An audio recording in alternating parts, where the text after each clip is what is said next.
Welcome to part 14 of the garage reno tool room.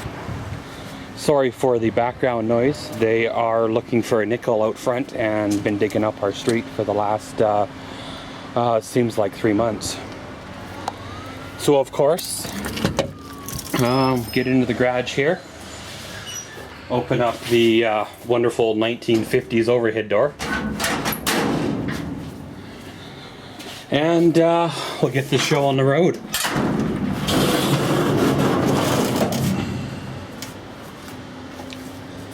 Well, as you've seen here in the last video, I think that was part 13,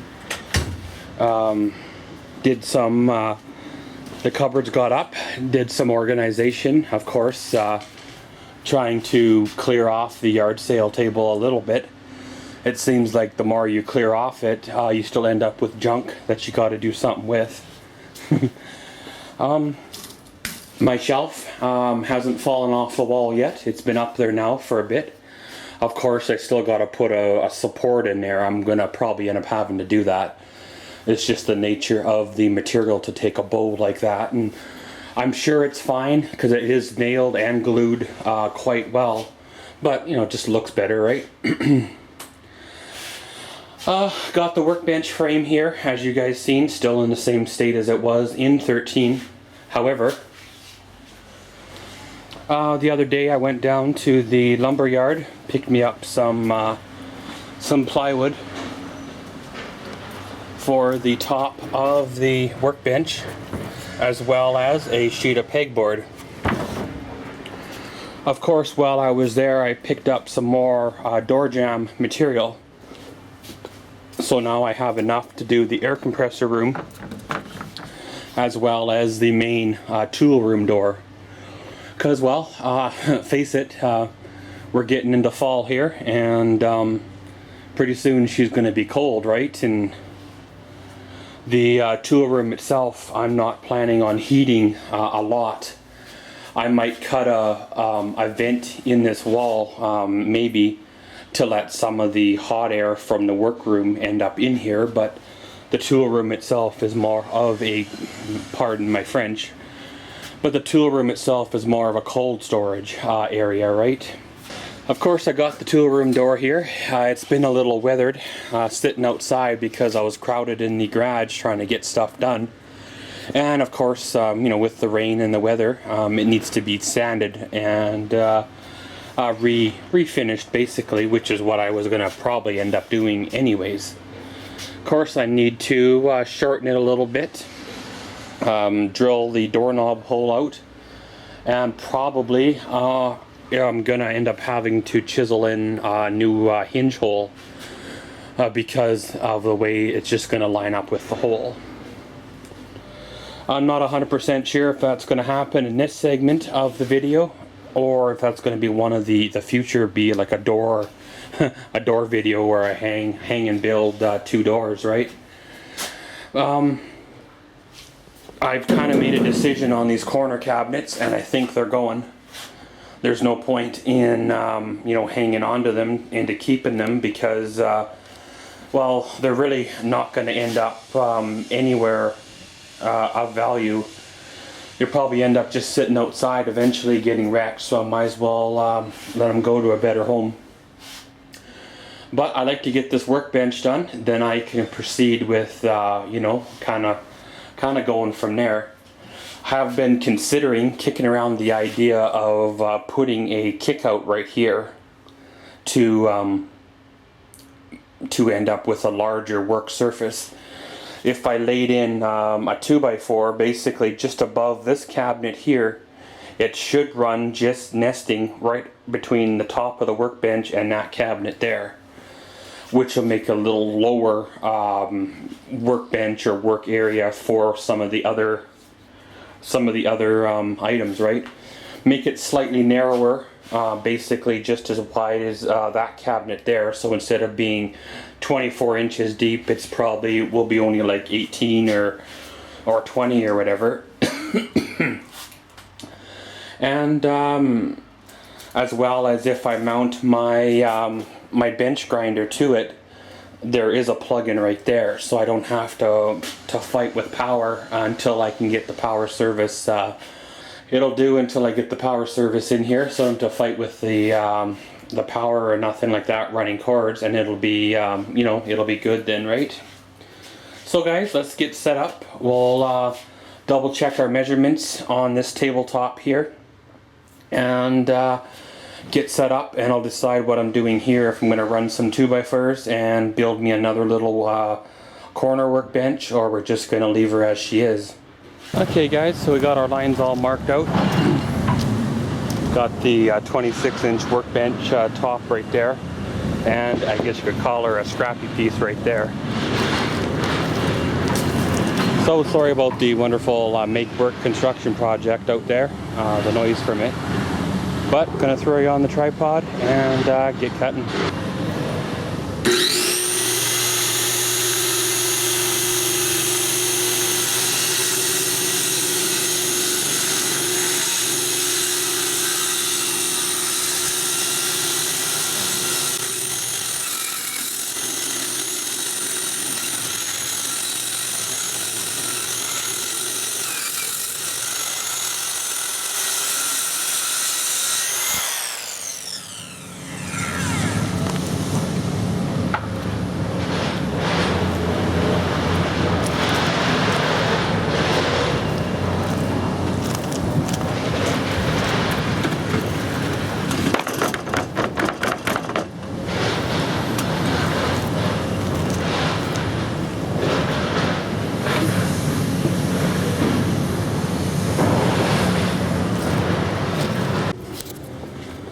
Okay guys, so we got our workbench top cut here and in place.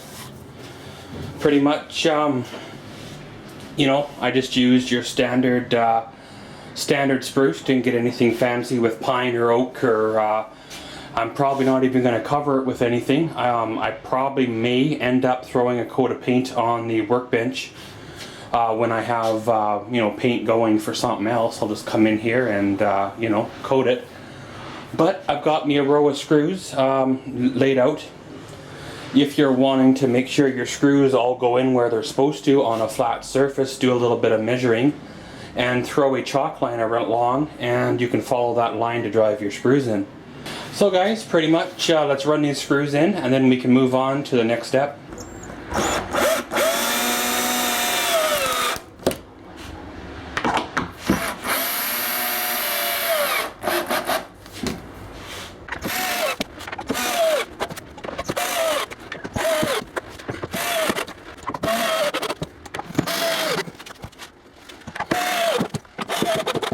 Well, basically now she's fastened down, so she will not blow away.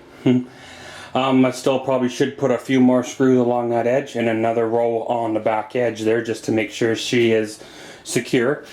It is secure along, you know, the braces. I did recess or countersink the screws in the surface so they weren't catching on anything. You know, over time, yeah, the workbench probably will wear a little. And then if it wears down that much, then I'll have to just turn them in by hand. But they are recessed or countersunk enough that they shouldn't be an issue for many, many years. So I'm going to run those screws in, and then we'll move on to the pegboard. Okay guys, so after a little bit of head scratching, a little bit of thinking, I figured out how to hang up my pegboard. Originally the plan was to use 2x2s, but at the lumberyard when I was there, they were using them fancy finger jointed recycled spruce 2x2s, and they're all twisted and bented because they're made out of recycled garbage wood. So I thought, well, I'd use 2x4s. Well, the thinking of the 2x4, it would bring the pegboard about 3 1/4 or whatever that is, 3.5 inches away from the wall, make it easier to reach stuff on the pegboard, right? But that's an awful waste of space, you know, like you're losing a pretty good chunk of wall space, right? So what I did is I had these old strapping laying around from when I hung up the cupboards. And I'm going to mount the pegboard on that. Of course, I'll put a brace here in the middle to screw the pegboard to. I'm not sure if I have any left, but I'm gonna probably end up holding the pegboard on with either those fancy upholstery washers or just using a simple simple washer, because I found last time I did this the screw wanted to pull through. So of course my workbench has stood the test of me on it, so you know it's semi secure, didn't fall off the wall with me on it. So I got to climb up there again, throw me a measurement to fill that space, throw me another measurement to fill that space, as well as the vertical measurement pieces too, because I'm gonna make sure she's fairly secure. So guys, I just thought I'd give a bit of a update here before I cover up my work without showing you guys. So yeah, let's get at her. Okay guys, okay, so I got the pegboard here all framed up and all that. Basically I used the whatever they are, 1.5" by 5/8 strapping, same like I said stuff I used on the cupboards, and pretty much framed in the whole back wall here. I'm not 100% sure. I might end up putting pegboard over here on these little sides, picking up an extra piece, and depends, maybe I'll put pegboard behind the toolbox too, to hang some stuff that I never use, back there. Of course I've done my measurements. I've got the piece laid out on the sawhorses, pretty much way over there, and I'll give that a cut and then we'll come back and stand her up. Okay guys, so as you've seen there, we got the pegboard all hung. Now I'm just working on filling these pieces in here. This side here is no big at all. I just cut a chunk of scrap and fits right up in there. Of course I got to take the handy dandy Dremel MM20 and zing off that little piece there, the little edge strip from the cupboard, but then she'll drop right in there, no issue at all. This side here, I would love to be able to make that and that all one continuous piece. However, this here is like 31 1/4 and this here is like 55 inches. So unfortunately, I'd have to cut into a brand new sheet of plywood to get the 55 inches out of her, and I don't really want to waste a brand new sheet of plywood on that little piece. If I had me a cutoff that was 55 inches, and hey, no problem, but all my cutoffs are 48 inches. So what I'm going to probably end up doing is just making a piece that's the 20 inches from here that drops straight down, and making a second piece that fills in the behind.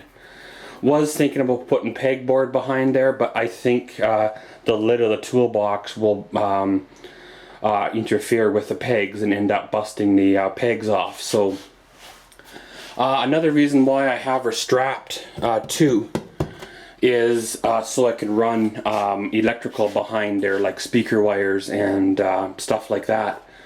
One of the ideas I have is to, after everything's said and done, is to run speaker wires. That's part of the reason why I left that gap along the cupboard too, is I can snake, speaker wire, and I don't really want to run electrical lines up there without proper, insulation and stuff like that, of course, because you don't want to get zapped or whatever.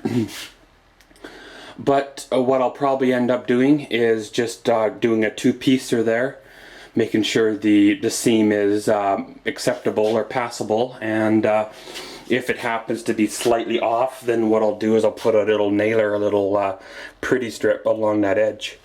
But of course, out here, got my handy dandy faithful, I guess you could call her, table saw set up here.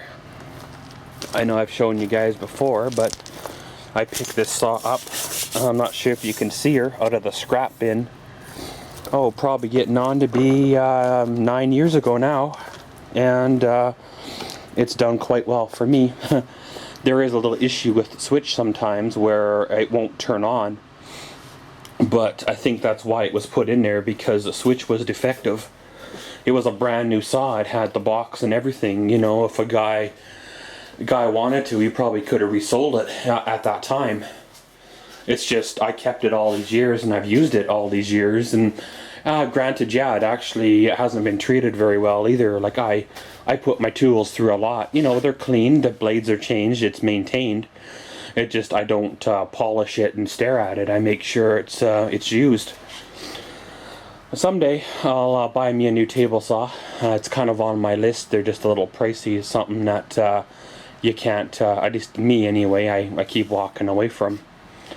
But guys, gonna get at her, get her done here, get that piece run through, and we'll see how she turns out.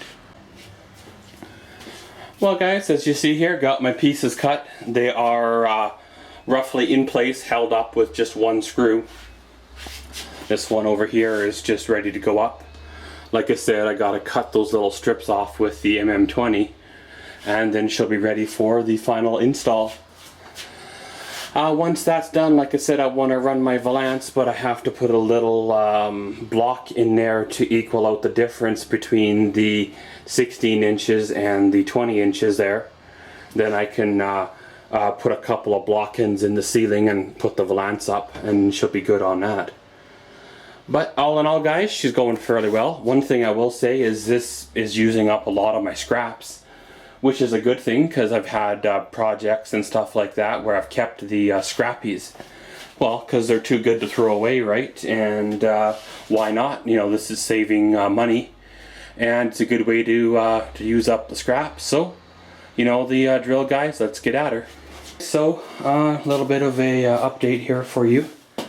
Well, as you see here, I have the side panels all nailed in, or I guess screwed in. Pretty much I went down, and like I said, they're behind the toolbox. And of course the piece I was using was just like 2 inches too short, so you know, whatever's, right? Then I focused my attention on the valance here. I got it pretty much fastened up. Those blockings there, I've got a square, if you will, and then throw a few more nails in it. And then she should pretty much be good. Then I can run the light fixture and get it all ready for power over top the workbench.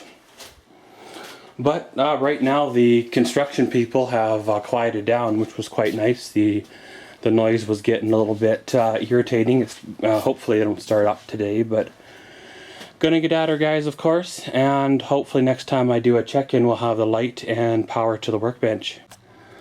Well guys, here we go. We got the light all hooked up. Pretty much, look, you can tell. This of course is the original light from inside the garage here, from when I did her like years ago, so it's still going, I guess. It'll last a few more years. It does throw nice light on the workbench, and the valance is nice because it does direct the light down. You don't really want the valance much lower than it is, because you know, it'll start you know, interfering with the pegboard. But I got the pegboard pegs and stuff all out. Gonna go through them and hang up my lights and other tools and stuff I've got hanging up there. And then she's pretty much good to go. Of course, that light fixture there will be shortened and hung back up properly. Same with that one there in the finishing stages. So of course, keep on rolling, and yeah. Well guys, pretty much you've seen us get this workbench all built, completed, and good to roll. Tore into my hooks, as you've seen there, did some hanging, got my hammers and various other stuff up there. Still have plenty of room over here for more items. However, of course, I should have bought more of those hooks when I found them on clearance, but I was doing some diggings online, and I can buy more hooks if needed, and they're exactly the same brand of hook, even with the screw and all that included, and I can complete the pegboard along here. Still, I'm not 100% sure if I'm going to put a little shelf somewhere in there for my screwdrivers. as well as I'm not 100% sure if I'm going to attach my large bench vise to this, or if I'm just going to pick up a small vise for this workbench.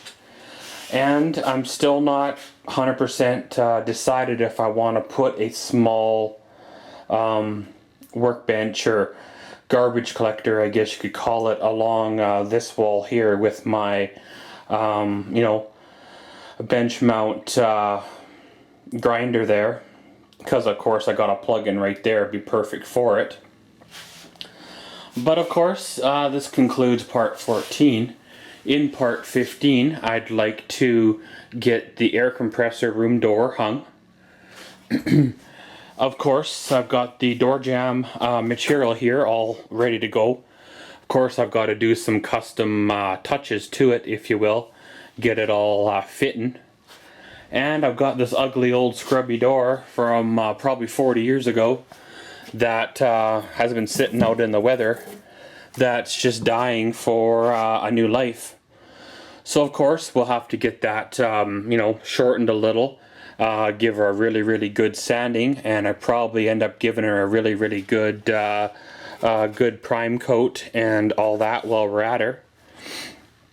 And if we have time in part 15, I'd like to even end up doing this door too, the main door, getting it hung and all that too.